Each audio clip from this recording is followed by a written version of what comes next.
جب یہ مر چکی ہے تو یہ یہاں کیسے کھڑی ہے؟ اس نے سوچا کہ کہیں یہ اس کی ہمشکل تو نہیں۔ یہ سوچ کر اس نے اس عورت سے پوچھا کہ تم کون ہو؟ اس عورت نے کوئی جواب نہ دیا تو تہمینہ اس عورت کے پاس گئی اور وہ عورت وہاں سے ایسے غائب ہوئی جیسے وہ وہاں تھی ہی نہیں۔ اس کے غائب ہو جانے پر تہمینہ کو خوف محسوس ہوا اور وہ بھاگ کر اپنے کمرے میں چلی گئی۔ بیڈ پر بیٹھ کر خوف کے مارے وہ گہرے گہرے سانس لے رہی تھی۔ اچانک گھر کے دروازے پر دستک ہونے لگی۔ وہ فوراً دروازے پر گئی اور دروازہ کھولا تو مقصود بچوں کے ساتھ کھڑا تھا۔ اس نے تہمینہ کو خوف میں مبتلا دیکھا تو پوچھا، کیا بات ہے؟ آج پھر پریشان لگ رہی ہو؟ تہمینہ سوچ میں پڑ گئی کہ یہ بات وہ اپنے شوہر کو بتائے یا نہ بتائے، کیونکہ اسے معلوم تھا کہ مقصود اس کی بات پر یقین نہیں کرے گا اور ابھی بھی اسے ایک برا خواب سمجھ کر بھول جانے کو ہی کہے گا۔ تہمینہ نے یہ سوچ کر نہ بتانے کا فیصلہ کر لیا کہ جب اس طرح کے واقعات اس کے ساتھ پیش آ رہے ہیں تو وہ مقصود کے ساتھ بھی پیش آ سکتے ہیں، تبھی ان کو میری بات پر یقین آئے گا۔ کچھ نہیں، میں بس کام کر رہی تھی، مجھے کچھ نہیں ہوا، میں آپ کے لیے کھانا نکالتی ہوں۔ یہ کہہ کر وہ اندر چلی گئی۔ کھانا کھاتے ہوئے مقصود سوچ رہا تھا کہ کوئی بات تو ضرور ہے، یہ ایسے گھبرانے والی نہیں ہے۔ اب رات کا وقت ہو چکا تھا۔ رات کو گرمی اور حبس تھا تو مقصود باہر صحن میں سو گیا۔ تہمینہ اور بچے اندر کمرے میں سو رہے تھے۔ نہ جانے رات کا کون سا وقت تھا کہ سوتے ہوئے مقصود کے چہرے پر برف سے بھی زیادہ ٹھنڈے ہاتھ لگنے کا احساس ہوا۔ اس نے گھبرا کر آنکھیں کھول لیں۔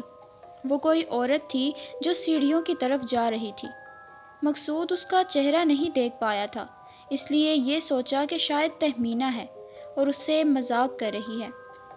یہ سوچ کر وہ اس عورت کی طرف چلا گیا۔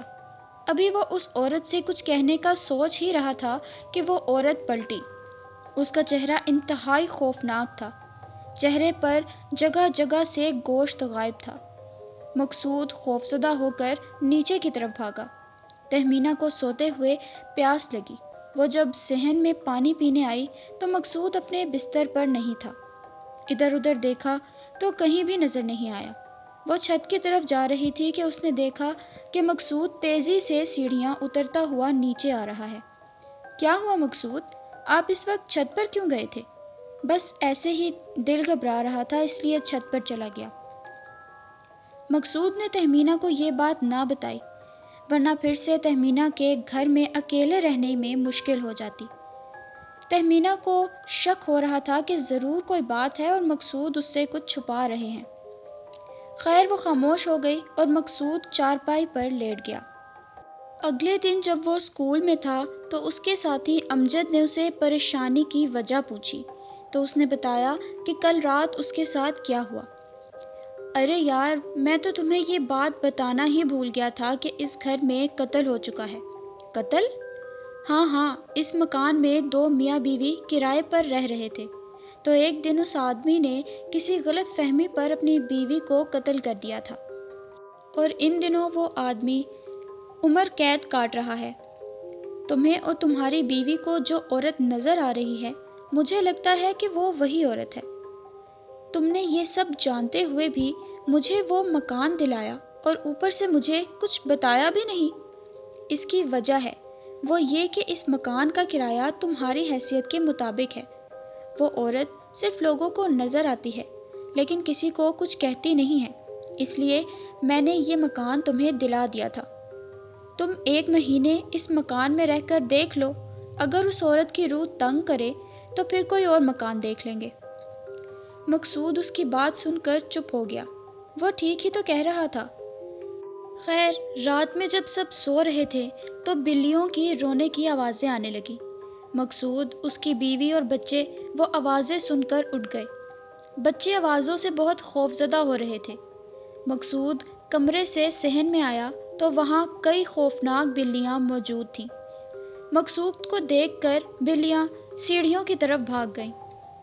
فجر کی نماز میں مقصود نیند نہ پوری ہونے کی وجہ سے بیمار سا لگ رہا تھا۔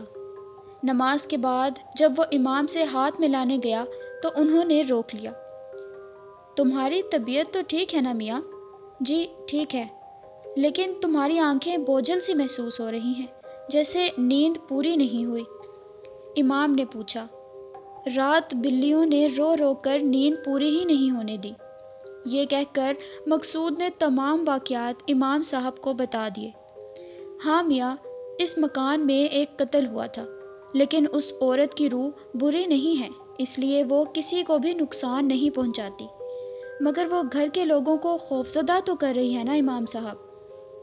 ہاں یہ بات تو تم ٹھیک کہہ رہے ہو، بچے اور خواتین تو ڈرتے ہوں گے۔ اس کی تدبیر تم یہ کرو کہ تم گھر میں نیاز دلاؤ، اس روح کے ایصال ثواب کے لیے قرآن خوانی کراؤ، پھر وہ تمہیں گھر والوں کو نظر نہیں آئے گی۔ ٹھیک ہے، میں ایسا بھی کر کے دیکھ لیتا ہوں۔ پھر مقصود نے اپنے گھر میں اس روح کے لیے قرآن خوانی کرائی اور محلے کے چھوٹے بچوں میں نیاز بھی بانٹ دی۔ اس کے اس عمل سے پھر کبھی اس عورت کی روح انہیں نظر نہیں آئی۔ اس کے نظر نہ آنے پر اب گھر والے بھی مطمئن ہو گئے تھے۔ کچھ دن بعد ایک رات مقصود کے خواب میں وہی عورت آئی اور اس نے کہا کہ میری روح بہت بے چین تھی، تمہارے عمل سے مجھے بہت قرار آ گیا ہے، میں تمہیں یا تمہارے بیوی بچوں کو اب کبھی بھی نظر نہیں آؤں گی۔ صبح اٹھنے پر اس نے رات کا خواب امام صاحب کو بتایا، جس پر وہ بولے کہ اب تم بے فکر ہو کر اس مکان میں رہو، اب کوئی پریشانی کی بات نہیں ہے۔ اپنی بیوی سے بھی اس بات کا ذکر کر دینا تاکہ اس کے دل میں بھی جو خوف ہے وہ بھی چلا جائے۔ تو دوستو، یہ تھی میری آج کی ہارر سٹوری۔ میں امید کرتی ہوں کہ آپ کو میری آج کی ویڈیو پسند آئی ہوگی۔ اگر پسند آئی ہے تو میری ویڈیو کو لائک کریں، شیئر کریں اور سبسکرائب کریں میرے چینل کو مزید ایسی ہارر سٹوریز سننے کے لیے۔ اگر آپ بھی اپنے ساتھ پیش آئے گئے کسی حادثے کی سٹوری ہمارے ساتھ شیئر کرنا چاہتے ہیں تو نیچے ڈسکرپشن میں دیے گئے جی میل پر بھیج کر سکتے ہیں۔ میں ملوں گی اب آپ سے ایک نئی ہارر سٹوری کے ساتھ۔ Thanks for watching.